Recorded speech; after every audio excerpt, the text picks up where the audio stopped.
And now we have Mauot from representing Wagner College.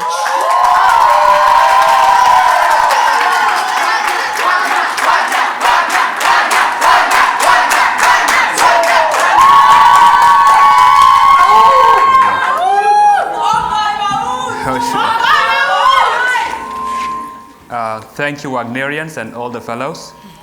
I'm honored to stand before you at this important moment. And I would like to say just, it is not lack of sight which makes you weak, but it's lack of vision.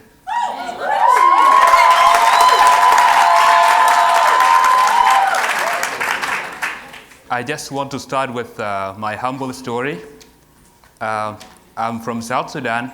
And I would like to start with my little story. I grew up in an environment where disability is seen as a curse, and where people with disabilities are locked in houses for fear of their families from them being seen by the public, because in our community, seeing a disabled person on the street is considered as a sign of economic weakness of that particular family. And therefore, most of the families tend to keep their people with disabilities at home. And one of the things that I learned in that situation is that when you keep me at home and give me food, I think I can feel what these people are feeling. I can feel that they are saying that when you feed me more, you make me fat, but when you teach me, you make me smart.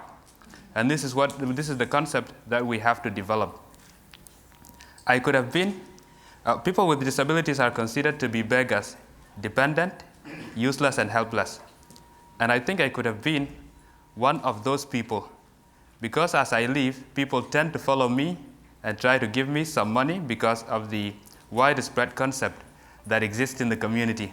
No matter how dressing I am, like the way I'm dressing here, somebody can come and try to give me money because he will be thinking that I'm looking for help, although it is not the truth. I could have been in that condition, or I could have been who people think I am, because I'm not a Superman.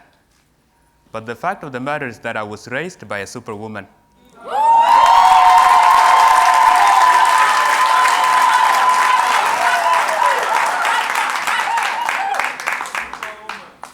When I was seen as punishment and curse, she saw me as blessing and gift from God. When I was seen as burden and helpless, she believed in my potential and treated me as a resource.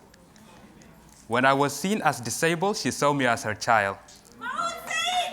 Applaud our mothers for all the good things that they do to us without seeking reward. I learned in my life as a person who lived in this condition, not to do things that make me smile, but to do things that draw a smile in the faces of others. Yes.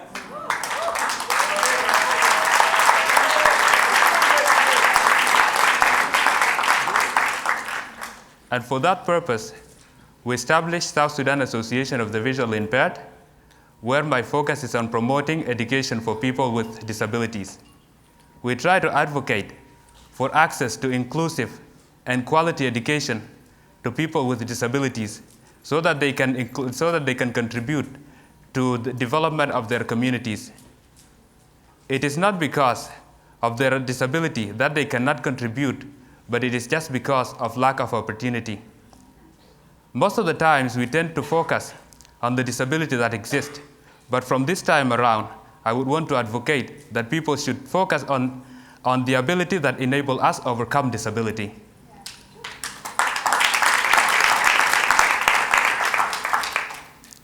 One of the things that I try to stress on, because I have been seeing that it is disabled people who are advocating for their own rights.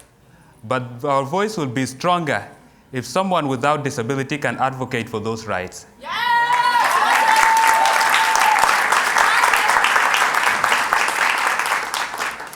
As I was on a trip a few days ago, I was hearing the GPS saying, turn left after a mile, turn right after a mile. So that got me mesmerized, because it is a car speaking and guiding a person. And the issue is that why do we neglect our fellow human if we can develop something that will be able to do those kind of things? I wouldn't be surprised as a person to see a robot that has been created without a spirit saying that, I love you, my girlfriend, and his girlfriend say, I love you too.